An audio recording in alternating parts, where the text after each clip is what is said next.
Mumbai Pune connecting link प्रकल्पाच्या entry पॉईंटजवळ दरड कोसळल्याच्या घटनेनंतर सार्वजनिक बांधकाम मंत्री शिवेंद्रसिंहराजे भोसले यांनी आज घटनास्थळी भेट देऊन परिस्थितीची प्रत्यक्ष पाहणी केली।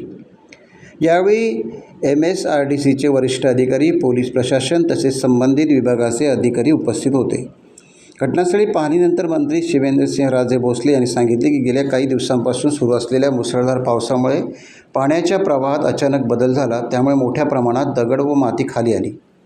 या घटनेत कनेक्टिंग लिंकच्या बोगद्याला कोणत्याही प्रकारची हानी झालेली नाही, मात्र एंट्री पॉईंट्स परिसरातील शोसाठी असलेल्या स्लॅबचा तसेच संरक्षण भिंतीचा काही भाग कोसळून खाली पडण्याचा प्रकार घडला। सध्या सुरू असलेल्या मुसळधार पावसामुळे आणि दाट धुक्यामुळे डोंगराच्या माथ्यावर नेमकी काय परिस्थिती निर्माण झाली आहे याचे अचूक निरीक्षण करणे शक्य होत नाही। पाऊस ओसरल्यानंतर तज्ज्ञांकडून सविस्तर तांत्रिक पाहणी करण्यात येईल। पाण्याच्या प्रवाहात नेमका कशामुळे बदल झाला आणि भविष्यात अशा घटना टाळण्यासाठी कोणत्या कायमस्वरूपी उपाययोजना कराव्या लागतील याबाबतचा निर्णय त्यानंतर घेतला जाईल। दरम्यान रस्त्यावर पडलेला स्लॅब व इतर मलबा हटविण्याचे काम युद्धपातळीवर सुरू असून ते शक्य तितक्या लवकर पूर्ण करण्याच्या सूचना संबंधित यंत्रणा देण्यात आल्या आहेत।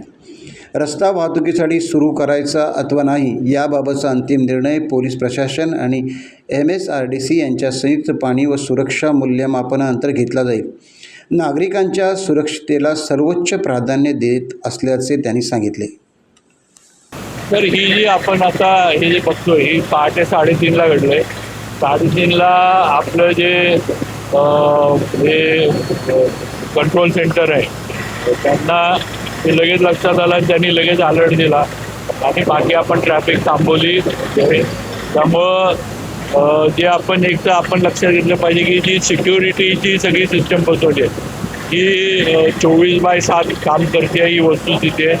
आता इकडून जो पाण्याचा प्रवाह आपण बघतोय, आपण पण सगळ्यांनी बघितलं, हा प्रवाह यापूर्वी कधीच इकडनं आलेला नाही आहे। हा मोठा प्रवाह आल्यामुळे त्याच्या मागनं मोठे मोठे दगड आले आणि जो आपला दर्शनी भागाचा बीम आहे त्याचा ॲक्च्युली स्ट्रक्चर किंवा बोगद्याच्या ज्याची तसा काही तो दर्शनी भागाचा बीम जो आहे तो वरनं खाली कोलॅप्स झाला दगडांकडून। आता बऱ्यापैकी हटवण्याचं काम झाले, अजून 1-2 तासात सगळं काम संपल। हे झाल्यानंतर पोलीस डिपार्टमेंट वाहतूक किती चालू करायची इकडनं हे पोलीस डिपार्टमेंट निर्णय केला। नाही, हा स्लॅब नाही आहे, हा वरचा बीम आहे। म्हणजे आता आपण समोरचा जर बोगदा बघितला, समोर जो बीम दिसतोय तो बीम वरनं खाली आला, स्लॅबला काही झालेलं नाही आहे, त्यामुळे स्ट्रक्चरला काही नाही आहे। जो दर्शनी भागाचा बीम आहे तो वरनं दगडं त्याच्यावर आल्यामुळं पाण्याचं प्रेशर आल्यामुळं तो बीम वरनं खाली हे झालेलं आहे। बाकी कुठेही त्यांनी गेले असा धोका नाही आहे, कुठेही त्याच्यामध्ये काही स्ट्रक्चरल डॅमेज नाही आहे। थोडं हे जे आहे ते एकदा काढायचं जे झाले त्याच्यानंतर होईल, त्याच्यानंतर आम्ही परत एकदा स्ट्रक्चरल जे काय असेल ते आपण तपासणी करणार आहोत। भविष्यात अशा प्रकारे दरड कोसळू नये यासाठी काय खबरदारी घेण्यात येणार आहे? आता थोडं जर या टेक्निकल गोष्टी आपल्याला बघायला लागतील थोडा, पण त्याला एकच आहे की पाऊस आणि धुकं जे आहे त्या 2 गोष्टी कमी व्हायला लागतील।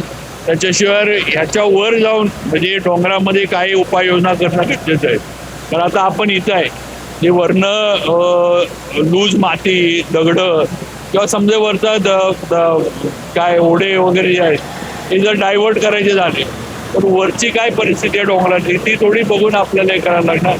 IITचे वगैरे आपण लोक बोलवलेले आहेत, पण आत्ताच्या परिस्थितीत तर आपण बघतो की पाऊस चालू आहे, धुकं आहे, वारं आहे, त्यामुळे या तिन्ही गोष्टी आपल्या जे काही नियोजन करायचं त्याच्या जरा विरोधात आहेत। त्यामुळे हे थोडं कमी झालं की आम्ही IIT असेल टेक्निकल यांच्याकडनं त्याच्यावर जे असेल ते पुढची उपाययोजना करू। टाइम्स डिजिटलला लाईक करा, शेअर करा, सबस्क्राईब करा आणि बेल आयकॉन दाबायला विसरू नका। Times digital.